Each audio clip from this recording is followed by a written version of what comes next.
tous et bienvenue dans notre troisième vidéo pour le domaine Les Weitzman et Clément Clure.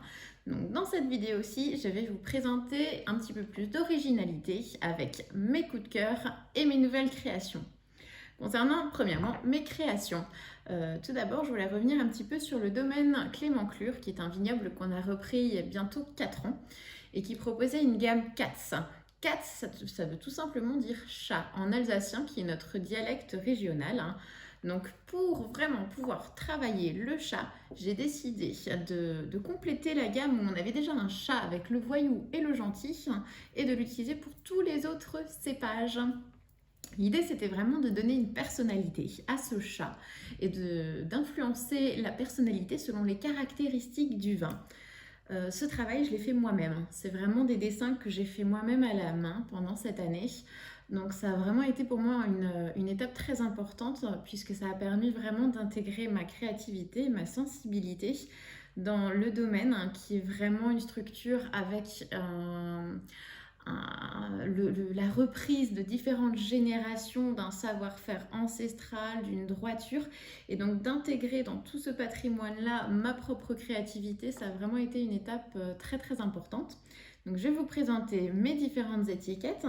Le premier donc, que je vais vous présenter, c'est le Capitaine. Le Capitaine, ce sera pour le cépage du Riesling, puisque le Capitaine, c'est vraiment pour désigner un petit peu le cépage phare de l'Alsace dans son côté très imposant, très droit, vraiment quelque chose qui ressort par rapport aux autres personnages qu'on va pouvoir trouver. Ensuite, après le Capitaine, je vous présente pour le Pinot Blanc un acrobate, tout simplement un acrobate puisque c'est un vin qui est vraiment très équilibré, un vin qui retombe toujours sur ses pattes puisqu'il va vraiment avec tous les types de plats. Ensuite, on va partir sur un plus féminin puisque cette fois-ci, ce sera la Reine. La Reine, c'est vraiment pour notre Pinot Gris. C'est un vin qui est étoffé, qui a du caractère, mais une certaine élégance. Donc vraiment, ce personnage de Reine dans un terrain d'échec, c'est vraiment ce qui m'a le plus... c'est ce que le vin m'a inspiré. Je continue avec le Gewürztraminer qui sera un Katz-noisette. Donc cette fois-ci, le Katz-noisette, c'est un petit peu un jeu de mots par rapport au personnage, le casse-noisette, qui est issu d'un conte pour enfants, un conte de Noël, dans lequel ce petit soldat va vraiment avoir un caractère et va savoir s'imposer. Donc c'était vraiment un clin d'œil puisque c'est vraiment un vin qui va très bien avec les plats qu'on sert en général pendant les périodes de fin d'année, avec les foie gras, mais aussi avec les vins bien épicés. Donc ce côté très caractériel du personnage m'a beaucoup intriguée. Ensuite, pour le dernier blanc, je nous ai créé les siamoises.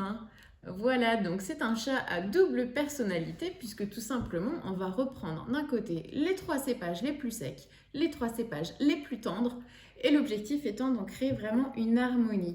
Donc ici, on a vraiment les 6 cépages d'Alsace réunis, Riesling, Sylvaner, Pinot Blanc, Muscat, Pinot Gris, Gewürztraminer. Et le but, c'était vraiment de garder de l'équilibre, sinon la siamoise ne peut pas marcher. Enfin, après les blancs, le rouge. Et pour le petit pinot noir que nous avons là, notre personnage, ce sera Salem, le plus sorcier de tous les chats. C'est vraiment mon coup de cœur au niveau des cépages.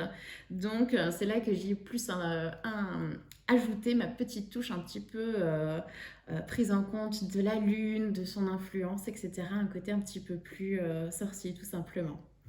Voilà pour notre nouvelle gamme d'étiquettes. Alors je précise que ce sont des projets qu'elle va être lancée à l'impression dans les prochains jours. Donc c'est simplement des impressions faites par moi-même, mais c'était pour vraiment pouvoir vous montrer un petit peu l'impulsion que je suis en train de donner à cette gamme et de vous faire découvrir ces petites étiquettes, sachant qu'on n'a pas pu se rencontrer véritablement tous ensemble et vous montrer ça de visu. Dans une deuxième partie, je voulais vous présenter aussi mes coups de cœur. Mes coups de cœur sur les vins, puisque les étiquettes c'est bien, mais les vins c'est encore plus important. Donc je voulais vous présenter 3 vins qui sont vraiment 3 de mes coups de cœur, où on sort un petit peu des classiques que je vous ai présentés dans l'autre vidéo. Le premier vin qui me tient vraiment à cœur, c'est le Riesling Käferkopf. Käferkopf, le nom du Grand Cru, c'est vraiment le Grand Cru du village où nous sommes établis à Amerschwir. C'est vraiment le vin terroir par excellence. puisque le Riesling s'exprime totalement différemment selon le type de sol, selon tout un tas d'éléments. Celui-ci, c'est vraiment celui qui reprend le mieux toutes ses spécificités. Nous sommes vraiment sur un terroir bien à lui, puisqu'on est sur un sol granitique. Donc le côté granitique va vraiment lui donner une longueur en bouche, une persistance et une droiture, une fraîcheur très intéressante. Mais le sol n'étant pas que granitique, il a également un fort taux d'argile dans celui-ci. Et l'argile, ça va vraiment amener une matière en bouche, une largeur et une expression aromatique qu'on n'aurait pas retrouvée sur un sol purement granitique. Donc en définitive, on a vraiment un vin qui a énormément de notes côté agrumes qui ressort énormément, qui remplit vraiment la bouche de manière époustouflante et qui ensuite a une structure acide très perçante grâce au côté granitique qui fait qu'on a vraiment un vin très harmonieux en bouche, vraiment agréable et avec beaucoup d'arômes, beaucoup de matière. C'est vraiment un vin que j'affectionne énormément et que je vous conseille vraiment. Ensuite, pour partir dans des vins un peu plus originaux, je voulais vous présenter le muscat d'Alsace, puisque c'est pas forcément celui que vous connaissez le plus, j'imagine. Il souffre un petit peu de son nom, qui est souvent apparenté au muscat du Sud. Mais contrairement à lui, on est vraiment sur un vin qui n'a pas du tout le même type de sucrosité. Donc on est sur un vin qui, comme tout muscat, embaume le fruit. Dans le verre, quand on le sent, on a vraiment énormément de parfums fruités et floraux qui font vraiment un appel à boire le vin. C'est vraiment très très attirant. Mais alors une fois qu'on l'a en bouche, on a vraiment un côté beaucoup plus tonique que ce qu'on peut avoir sur la plupart des muscats, beaucoup plus sucrés qu'on retrouve dans les autres régions. Et ce côté tonique et franc, c'est vraiment très surprenant. C'est pas du tout ce à quoi on s'attend après le nez. Et donc ça met vraiment un relief beaucoup plus intéressant. Ça en fait un vin qui est très féminin, qui est beaucoup plus fin et vraiment très agréable en bouche avec les papilles vraiment qui restent très libres. C'est pas du tout un vin étouffant, donc on peut très bien le servir en apéritif aussi, ça reste très agréable. Également en fin de bouche, il a une toute petite amertume qui ressort et qui pointe le bout de son nez, qui fait vraiment le charme de ce vin, puisque ça lui donne quand même un petit peu de caractère, et c'est vraiment ce qui fait le meilleur accord avec les légumes, puisqu'on retrouve vraiment la même amertume dans pas mal de légumes. Donc c'est vraiment un vin idéal pour les plats véganes et végétariens qui sont très à la mode en ce moment. Le petit dernier que je voulais vous présenter, c'est le Voyou. Je l'ai juste ici dans mon champ de bouteille. Le Voyou, on a le gentil, on a le Voyou. Le Voyou, c'est un assemblage avec cette fois-ci du Riesling, du Sylvaner et du Muscat d'Alsace. C'est un assemblage vraiment très sympathique, on le fait différemment chaque année, les proportions ne sont pas les mêmes, puisque l'objectif c'est vraiment que chaque cépage s'exprime, mais n'empiète jamais sur les autres.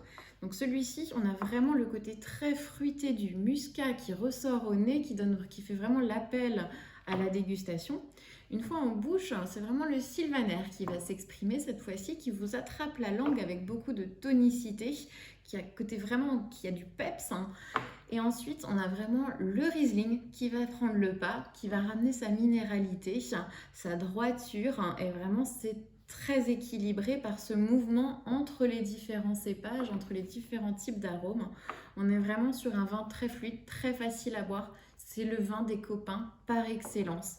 Il marche en toutes circonstances. Un apéritif où on va un petit peu papoter avec les amis, pour un pique-nique pendant les premiers beaux jours, une partie de pétanque sur la place du village ou un plateau de charcuterie. C'est vraiment un vin qui va avec tout et surtout avec tout le monde. Donc c'est vraiment un de mes coups de cœur pour ce côté très facile. Voilà, j'espère vous avoir fait découvrir de nouvelles choses. Et vu que c'était la dernière vidéo, je vous invite vraiment à me contacter si jamais vous avez besoin de quoi que ce soit. Et puis j'espère vous revoir très vite. À bientôt. Au revoir.